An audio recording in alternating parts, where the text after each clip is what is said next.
How are you? Good morning. Thank you. Good morning, everybody. Thank you very, very much. Thank you, Peter. Thank you for the work that NRDC does. And thank you to all of you members of the Blue-Green Alliance. I am really honored to be able to speak to you. I'm delighted that there's such a diversity of different members of the labor movement and other sectors who are here. I'm glad to see my own labor leader from Massachusetts, Bobby Haynes, the AFL-CIO here. And I just bumped into Arnie Wellman of UPS, who's going to speak after I speak out here. I saw the UPS trucks out front. I don't know how many of you saw them, a sign of the things to come. I have to say, though, about UPS, you know, every time I hear an ad with this tagline, "See what Brown can do for you," I keep thinking about Massachusetts Senate election, and I'm not so sure yet, you know. May have to work on that line a little bit. Anyway, so welcome to the future. And thank you, all of you, for being on the cutting edge of it. This is as important a discussion as we can have in this country. It will affect all of your lives. It'll affect your children. It'll affect America's national security. And it will affect the role that we play in the world. Make no mistake about it. This is the cusp of a revolution, economic revolution, energy revolution, security revolution, and health revolution. Yes, health. Because after all, what we're talking about when you talk about reducing greenhouse gases is reducing things like sulfur dioxide, nitrogen oxide, and mercury, and carbon dioxide, all of which don't do justice to your lungs, to our children. I don't know how many of you know it, but the largest single cause of children being hospitalized in the United States in the summertime is environmentally induced asthma. And it costs us billions, not to mention what it does to the quality of life of those families and those children. What we're talking about is reducing pollution. And traditionally in the United States of America, we've had a principle that the polluter pays, a particularly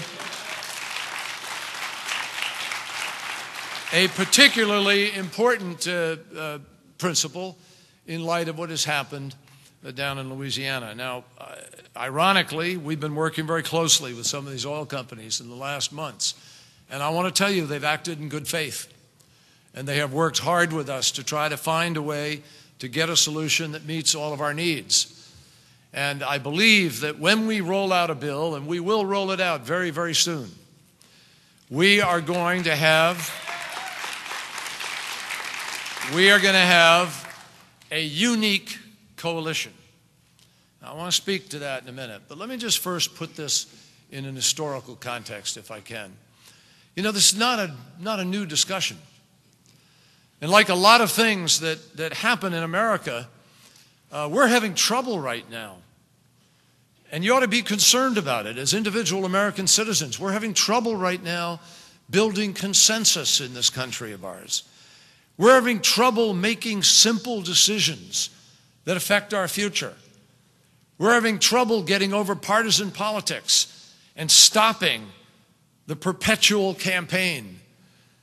And I'll tell you, if I know anything, and I think anything is represented by the Tea Party or by anybody else who's angry, it is that Americans want Washington to solve problems and stop this adult political food fight. Get the job done.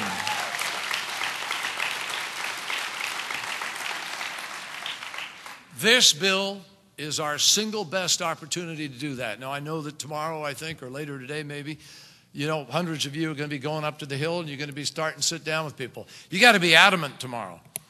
You ought to be as angry as other people are, and you don't have to behave the way some of them do. But you ought to be as angry inside, and you ought to convey to people that this is the moment. In 1931, not long before he died, Thomas Edison had a conversation with two friends, guys called Henry Ford and Harvey Firestone. And they had a discussion about the energy needs of the United States.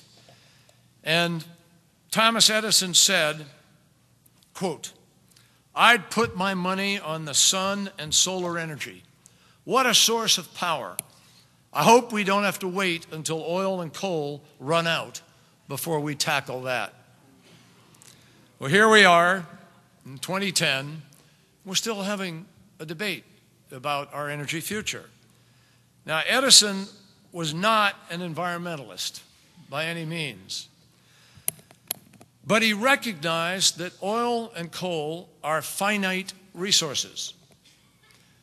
And he also recognized, as others have, that in order to maintain our standard of living, in order to remain competitive in the world, if we're going to expect to protect our national security, for instance, I mean, look at us in Saudi Arabia. We're sending $365 billion a year to the Mideast, to Venezuela, to Nigeria, and other places. Do you think that makes sense?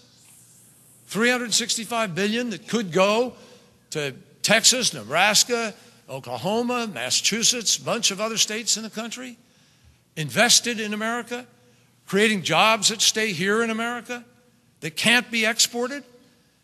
It's absurd that we are locked into this addiction where we have to send $365 to $400 billion a year overseas in order to buy this black stuff that we bring over here to drive our vehicles. 70% of the oil we import goes to transportation and some other things that we use it for. And then we say, oh my gosh, some of that money found its way to Hezbollah and to Hamas and to Al-Qaeda, and is used to prop up a regime like Iran. Iran right now gets billions of our dollars, believe it or not. Here we are talking about putting sanctions on them, and we have to pay them for oil. So the fact is that we're doing something that just doesn't make sense. Now, if you had to do it, because there's no other alternative, that's one thing. But there are countless alternatives staring us in the face. Two of them, right up there outside this hotel, electric vehicles. We produce the same amount of electricity at night as we do in the day, but we don't use it where people are sleeping. If you were to plug in your vehicle at night with the batteries that we have today, you'd be able to actually run your vehicle up to 200 miles, 200 plus now. 250, I think some vehicles are getting on a battery charge. You come home, plug it in, go to sleep, get up in the morning, and off you go. You don't fill up your tank. I have a Prius. My wife and I have a Prius here in Washington. And you know what? I wish it wasn't a pure American car. I'd love it. You know, Roger Smith in Detroit, General Motors, built a terrific electric car 15 years ago. And it was shut down. Shut down basically by oil. Because the idea of electric meant less demand for oil, and so the oil folks came in and pressured them, and they shut it down. So we lost millions of jobs in the end in that part of the world. UAW, a lot of people got hurt. Pipe fitters, steel makers, you name it. So we have to think, folks. That's what you elect people to do, is to translate thinking into action and try to have a vision, and a vision about the future. Not just playing to the lowest common denominator of American politics and keep telling people what they want to hear, even if it isn't good for them. That's got to stop. This bill, I think, is a vision for the future. This bill is, above all, a jobs bill. Now, I know climate is at issue out there, and I'm not going to run away from it, pretend that it isn't. You know, 20 nations got together in Italy last year, and they all decided together that we've got to keep the Earth's temperature from rising above 2 degrees centigrade. That's the decision they made. Prime ministers, presidents.